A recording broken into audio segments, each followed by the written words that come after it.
Uno de los elementos más fascinantes de la creación de Dios es el árbol de la vida. Lo encontramos en Génesis y en Apocalipsis, al principio de la creación de Dios y en la tierra nueva. Qué emocionante será acercarnos a ese árbol, tomar su fruto, examinarlo, olerlo y por fin probarlo. ¿Qué sabor tendrá? ¿Tendrá un poquito de acidez? ¿Podremos hacer jugo de él, secarlo, freírlo o cocinarlo? Y eso solamente en cuanto a comerlo. ¿De qué tamaño será el fruto? ¿Cómo haremos para tomarlo del árbol? ¿Y podremos traerlo a casa y almacenarlo? Y para los que son biólogos o fisiólogos, ¿cómo afecta al cuerpo humano? ¿Qué efecto tiene sobre las células? ¿Cómo hace para purificar al cuerpo y sustentar la vida eterna? Tenemos muchas cosas que aprender sobre la vida en la Tierra Nueva. Este es el estudio de hoy. No se retiren, que ya regresamos.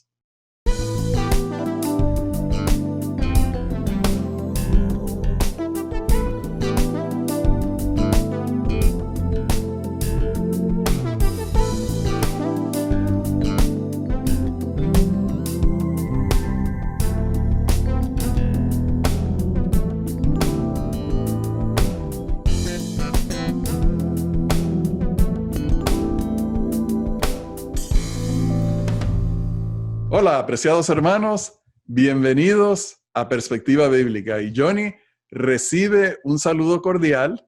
Hoy tenemos una lección muy interesante que se llama El cielo, tengo que mirar, el cielo, la educación y el eterno aprendizaje. Y esa tripleta no se puede mejorar. Poniendo juntos el cielo, la educación y el eterno aprendizaje, no hay nada mejor que eso. Solamente que nos toca orar antes de comenzar a dialogar acerca de ello. Oremos. Gracias, Señor, que nos das el privilegio de levantar nuestra voz implorando tu presencia. Dirige este estudio y que aprendamos de ti. En el nombre de Jesús. Amén. Amén. Johnny, yo creo que no hay un tema más sabroso para leer en la Escritura que la gracia de Dios y su promesa de salvación. Y para ello vamos a hacerlo en uno de los versículos más emblemáticos de ese tema. Porque de tal manera amó Dios al mundo que ha dado a su Hijo unigénito para que todo aquel que en él cree no se pierda, mas tenga vida eterna. Qué hermoso versículo. Me acuerdo que fue el primer versículo que me memoricé.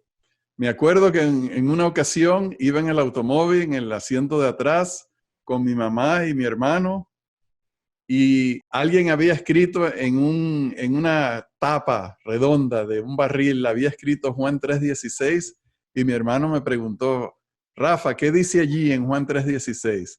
Y entonces le dije el versículo. Es tan hermoso. La promesa, la revelación del amor de Dios y la promesa de salvación para todos los que creen. Vamos a leer otro versículo donde aparece esta promesa explicada de otra forma.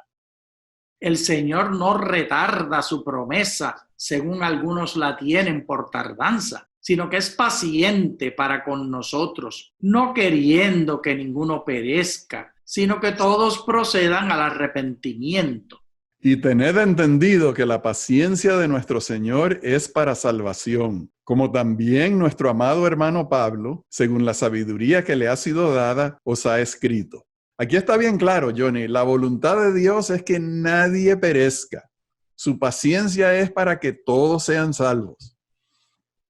Y nosotros pudiéramos leer todos estos pasajes y concluir erróneamente que la voluntad de Dios, como es para salvación, se va a imponer y por lo tanto, en realidad todos se van a salvar, porque esa es la voluntad de Dios.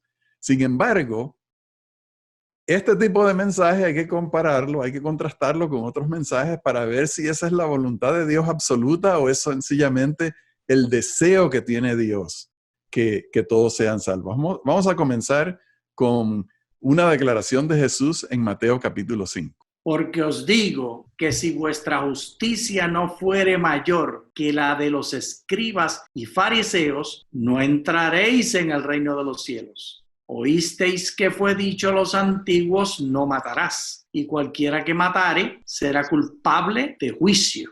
Pero yo os digo que cualquiera que se enoje contra su hermano será culpable de juicio, y cualquiera que diga necio a su hermano será culpable ante el concilio, y cualquiera que le diga fatuo quedará expuesto al infierno de fuego.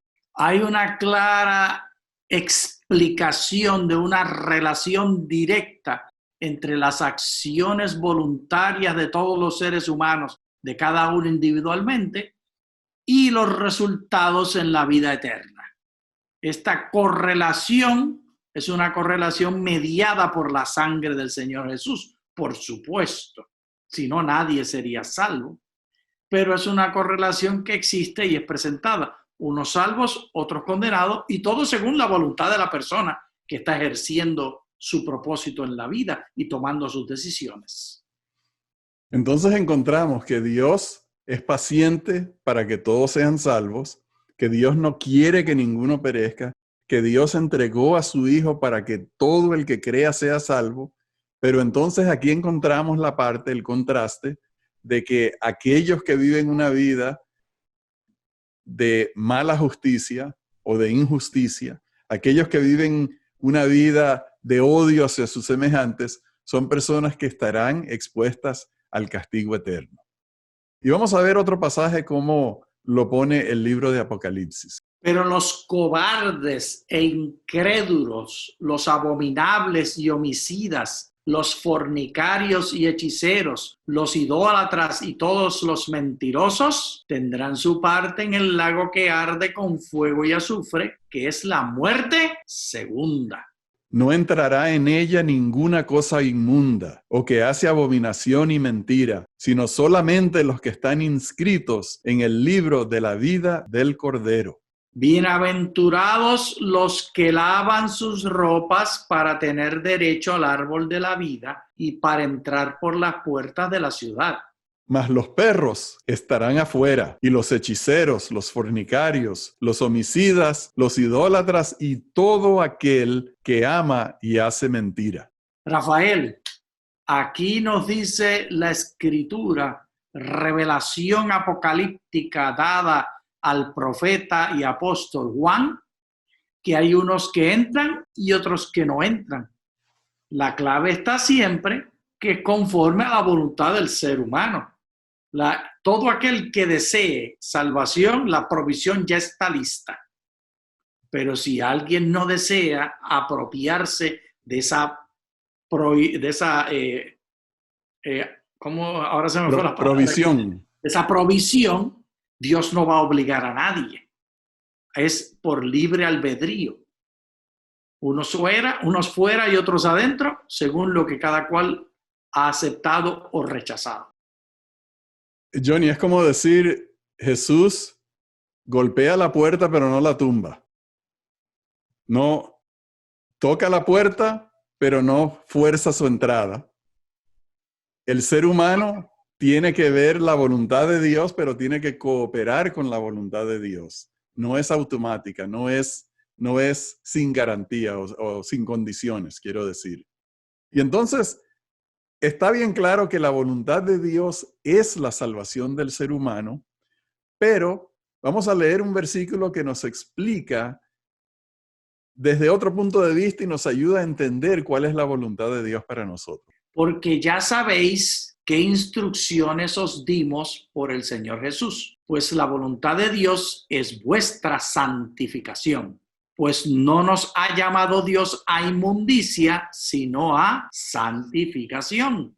Johnny, entonces nosotros sabemos que el acto de salvación, que es completo, no vamos a decir que la salvación es incompleta o es solamente el principio, se complementa, a eso se le añade la santificación del creyente. Cuando una persona cree y recibe al Salvador, recibe la adopción como hijo de Dios, recibe el perdón, sus deudas son canceladas. su récord de pecado es borrado. Pero eso no elimina la naturaleza caída del ser humano. Una persona se puede convertir a Dios, sin embargo, esa persona continúa siendo físicamente, por ejemplo, en la misma persona que era anteriormente. Esa persona continúa teniendo debilidades de carácter. Si Dios no le borra en forma milagrosa todas sus inclinaciones al pecado, y fíjate que hay muchas historias de personas que se han convertido e inmediatamente se han librado, por ejemplo, de los deseos de tomar, de la forma de hablar, de ciertos sentimientos, pero en la mayoría, inclusive en esas personas, en la mayoría de los casos, mantiene su naturaleza caída y la voluntad de Dios para esa persona es su santificación. Y entonces eso es un proceso de aprendizaje de lo que es la vida cristiana, aprendizaje de lo que es el carácter de Dios, aprendizaje de cómo se debe manifestar eso en la vida del ser humano. Qué bien dicho, Rafael. Y todo esto indica el respeto absoluto que tiene Dios de la voluntad y el libre albedrío de cada ser humano.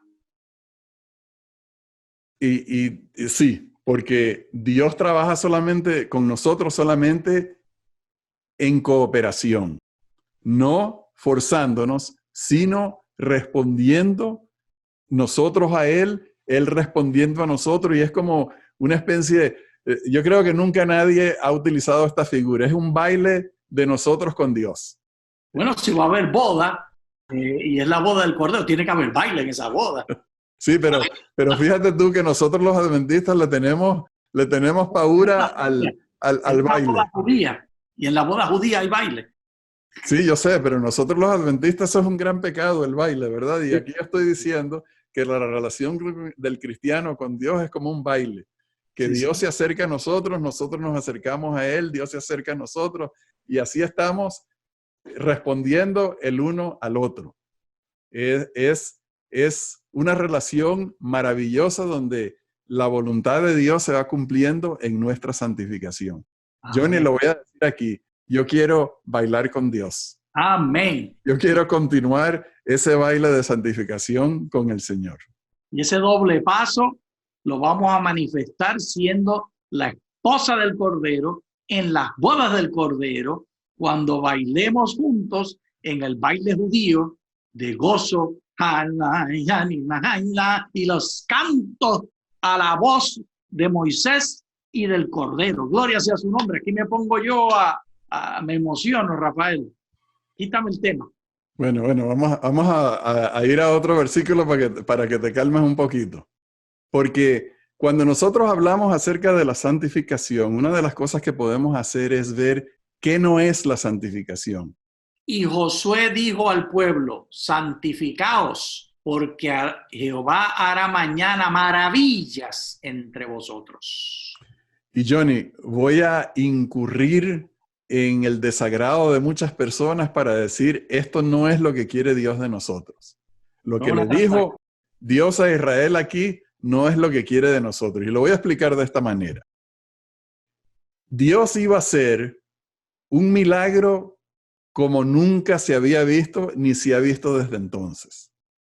Dios había partido el mar para que Israel pasara por el mar, pero este es un milagro parecido pero diferente, y es que iba a detener las corrientes del agua, la corriente del agua. Imagínate cómo sería ese problema desde el punto de vista de ingeniería, detener la corriente del agua sin que se desborde. Nosotros no pudiéramos hacerlo ni que invirtiéramos todo el dinero del mundo en replicar este milagro.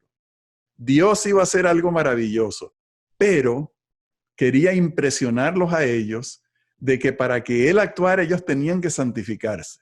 Ahora, nosotros no podemos creer que ellos iban a lograr la santificación que dura toda la vida en ese momento. Eso es imposible. Lo que yo creo que eso significaba en ese contexto era que tenían que lavarse. tenían que hacer una purificación ritual, que tenían que confesar sus pecados, que tenían que ver si hallaban algún ídolo que lo despedazaran y lo botaran. Y en eso consistiría la santificación de esas personas. Ahora, fíjate tú que hay un modelo, un equivalente moderno a ese tipo de santificación. Y eso es cuando nos hacemos la señal de la cruz. No es que sea malo, no es que sea pecado, sino que si creemos que eso nos santifica, hacernos la señal de la cruz, estamos engañados. Porque aunque sea un símbolo que nace del amor hacia Dios, eso no es la santificación. Si el dar limosnas en una caja, la gente está pensando que se está santificando, entonces eso es una falsificación. Si ir a la iglesia y vestirse bonito un sábado y entonces presentarse porque me necesito santificarme, esa no es la santificación. Eso fue lo que le pidió Dios al pueblo de Israel en ese momento, pero la voluntad de Dios, nuestra santificación, no es eso. Es toda la vida. Es una consagración consuetudinaria. Es un compromiso a un camino, no es un destino. Y ese compromiso, ese camino, dura toda la vida. Y entonces, Johnny, eso fue lo que los apóstoles le explicaban a la iglesia del Nuevo Testamento. ¿En qué consistía esa santificación? ¿No sabéis que los injustos no heredarán el reino de Dios? No erréis, ni los fornicarios, ni los idólatras, ni los adúlteros, ni los que se echan con varones, ni los ladrones, ni los avaros, ni los borrachos, ni los maledicientes. Ni los estafadores heredarán el reino de Dios. Y esto erais algunos. Mas ya habéis sido lavados y habéis sido santificados, ya habéis sido justificados en el nombre del Señor Jesús y por el Espíritu de nuestro Dios. El llamado de Dios es a seguir su propósito y su camino paso a paso. Y en las listas anteriores de quienes estaban excluidos, los mentirosos están excluidos también. Y estos mentirosos y todos los demás listas de pecados es una cosa que asalta a todos los seres humanos. A todos quedamos convictos. Y lo que indica esto es nuestra dependencia continua y perenne a la misericordia de Dios. La santificación, si es una cosa, es el continuo depender de la misericordia de Dios para la salvación que va transformándonos, sí, tan imperfectamente como es. Johnny, por eso mismo que tú explicaste, es que sabemos que la santificación no es una cuestión de un momento, no es un acto que hacemos, no es un evento breve o de corto plazo en nuestras vidas, es lo que tú dijiste, toda la vida. Fíjate cómo les dice a ellos. Y mira que en este pasaje Pablo fue bastante generoso o calmado, porque mira cómo le da regaños a la iglesia de Corintios en otras partes. Aquí les está diciendo, y eso erais algunos de ustedes. Eso erais ustedes. Pero ahora ustedes han sido justificados y han sido regenerados, han sido santificados. Qué hermoso mensaje. Porque así es que nosotros nos debemos de ver a nosotros mismos y debemos de ver a los demás. Es cierto, las personas todavía tienen su vieja naturaleza y también es cierto que están luchando en contra de esa como tú y yo luchamos privadamente. Pero entonces veamos a las personas como que son las personas justificadas, lavadas, regeneradas por Cristo y que han recibido el Espíritu Santo. Amén. Y vamos a ver la santificación desde otro punto de vista. Porque esta leve tribulación momentánea produce en nosotros un cada vez más excelente y eterno peso de gloria. no mirando nosotros las cosas que se ven, sino las que no se ven, pues las cosas que se ven son temporales, pero las que no se ven son eternas. Johnny, aquí le está diciendo Pablo también a esta iglesia de Corinto, a los miembros de esa iglesia que él amaba tanto, les estaba dando una educación de cómo interpretar los eventos de la vida. Ellos indudablemente estaban padeciendo ciertos tormentos, ciertas persecuciones, ciertas tribulaciones, y les está diciendo, miren, todo esto que ustedes están experimentando no tiene la importancia que tiene el eterno peso de gloria que vamos a tener. Eso es una reeducación. El cielo, la educación y la educación eterna. Lo que tenemos que aprender acerca del significado de la vida, acerca de la obra que está haciendo Dios en nuestras vidas. Entonces uno de los ancianos habló diciéndome, estos que están vestidos de ropas blancas, ¿quiénes son y de dónde han venido? Yo le dije, Señor, tú lo sabes. Y él me dijo, estos son los que han salido de la gran tribulación y han lavado sus ropas y las han emblanquecido en la sangre del Cordero. Por esto están delante del trono de Dios y le sirven día y noche en su templo. Y el que está sentado sobre el trono extenderá su tabernáculo sobre ellos. Ya no tendrán hambre ni sed, y el sol no caerá más sobre ellos, ni calor alguno. Porque el Cordero que está en medio del trono los pastoreará y los guiará a fuentes de aguas de vida. Y Dios enjugará toda lágrima de los ojos de ellos. Amén. Johnny, este pasaje es extraordinario porque aquí se está hablando de la gente que está en el cielo. Y me llama la atención varias partes del pasaje. Primeramente los identifica como personas que han lavado sus ropas. Yo creo ver allí el tema de la santificación. Y las han emblanquecido en la sangre del Cordero. Ahí está el tema de que la santificación no es algo que nosotros hacemos en nuestra vida, es algo que el Cordero hace por medio de su sangre y obviamente hay una relación, ese baile al cual aludí anteriormente entre el Cordero y las personas que han lavado su ropa. Luego aparece que están delante del trono de Dios y luego aparece que son pastoreados por el Cordero. Lo que nosotros vemos ahí es que la relación que había en la tierra entre aquellos que han creído y que Dios ha estado santificando, continúa en el cielo. Continúa en el cielo porque están delante del trono de Dios. Continúa en el cielo porque el Cordero, y no sé qué significará que los pastoreará en el cielo o en la tierra nueva, la relación se mantiene. De manera de que la experiencia de la persona que es salva, la experiencia de ustedes, y veo que tienes compañía, y la experiencia mía, es una experiencia de que se continúa la relación de aprender de Dios, de su carácter, de su amor, y que nos tomará toda la eternidad para obtener ese aprendizaje. Sí. Y bien, Johnny, vamos a concluir aquí este estudio y quiero que nos presentes a tu acompañante. Bueno, aquí está la doctora Clara Mercedes Jorge Tejada de Ramírez. Mucho gusto. Ella estará acompañándonos en perspectiva bíblica, mientras Rafael va a nuevos ministerios y nuevas aventuras.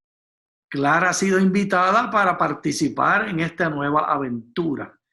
¿Qué tienes para decirnos, Clara? ¿Qué le dices a la audiencia? Para mí es una alegría grande estar aquí con ustedes. Vamos a extrañar muchísimo a Rafael. Dios te bendiga, Rafael, en todo lo que tú vas a hacer en tu ministerio, así como te ha bendecido en este ministerio. Y estamos en las manos de Dios para que Dios nos siga usando. Y va a ser un placer para mí estar cada sábado con ustedes en el estudio de la Escuela Sabática. Ciertamente Rafael será extrañado, nos sentimos tristes por la separación, pero felices porque has decidido hacer una nueva aventura. Cuéntanos, Rafael, un poco más de la aventura o qué tú querías decirnos. Bueno, Johnny, primero te voy a felicitar porque vas a mejorar mucho en el programa, ¿eh? La dulzura de Clarita, yo no puedo competir con esa dulzura y su cariñosidad, así que creo que el programa va a mejorar muchísimo y voy a estar muy contento de verlos a ustedes dos.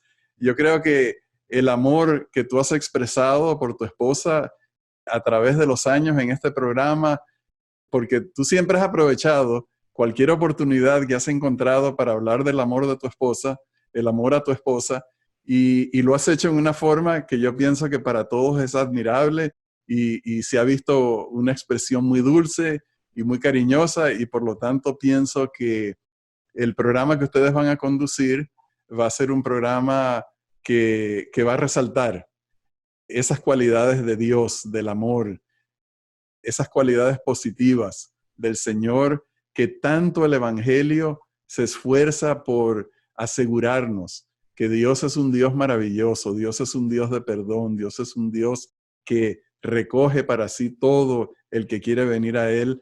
No importa que tengas tu ropa sucia, no importa que seas pecador o que te sientas horrible, Dios te va a levantar y eso ustedes lo hacen muy bien, resaltando eso, porque yo que me he relacionado con ustedes por muchos años fuera de estas cámaras, lo he visto, he sido testigo, lo creo, lo espero y me satisface tanto, me complace tanto en verlo. Y por lo tanto estoy muy contento por el futuro de Perspectiva Bíblica. Perspectiva Bíblica, por supuesto, va a continuar en mi corazón. Voy a estar muy contento de ver las presentaciones que ustedes van a hacer.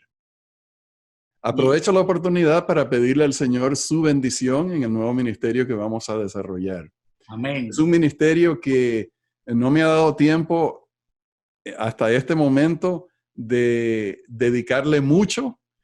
He tenido algunos pensamientos, he hablado con algunas personas, los he invitado a colaborar. Yo sé que tú vas a colaborar en algún momento, ustedes van a colaborar. Y es un proyecto que tiene un gran deseo de servir a Dios, un gran deseo de exaltar al Señor y de llevar el mensaje a personas que posiblemente no tengan el interés, porque no tienen la educación y el conocimiento de ver Perspectiva Bíblica, pero que están dispuestos a mirar un video que de repente tiene un título atractivo, tiene un tema que les pueda llamar la atención. Y debido a que Perspectiva Bíblica tiene ese público, y es un público hermoso, pero no llega a los otros públicos, entonces a esos son los que estamos buscando. Amén. A los que no quieren ver una lección de escuela sabática, pero están dispuestos a escuchar mensajes más breves de algo que les llame la atención y que no sospechan que es el Evangelio, pero que va a ser el Evangelio. Y bien, queridos hermanos, con todo mi corazón les agradezco por todos los años que han apoyado Perspectiva Bíblica y las oportunidades que he tenido de orar, de estudiar, de preparar estos mensajes, de aparecer frente a las cámaras para traerles el Evangelio. Gracias por todo el tiempo que estuvieron sintonizando. Por favor, continúen. Gracias al Señor que nos ha dado tantas bendiciones y que sabemos que van a continuar. Vamos a concluir con una oración. Querido Señor, te agradecemos por tus bendiciones, pero rogamos principalmente que continúes bendiciéndonos, apoyándonos en nuestro ministerio, acompañándonos, abriendo camino y sobre todo tocando las almas. Rogamos tu bendición en el nombre de Jesús. Amén. Amén. Amén. Dios les bendiga. Muchas gracias. Muchas gracias. Bendiciones.